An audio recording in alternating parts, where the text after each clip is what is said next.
Hello, my name is Mary.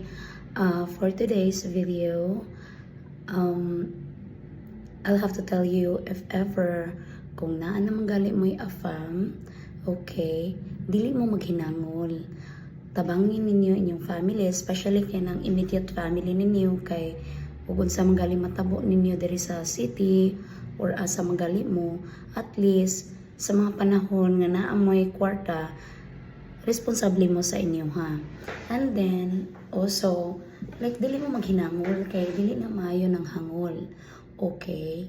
So, in Tagalog, sa mga taong may foreigner na, o di kaya may boyfriend ng foreigner, tapos nagbibigay naman, huwag kayong madamot sa family nyo. Kasi kung merong mga emergency mangyayari dito sa city, hindi natin alam, babalik naman tayo sa family natin. Diba? So, yun lang. Sana may natutunan kayo. Bye-bye!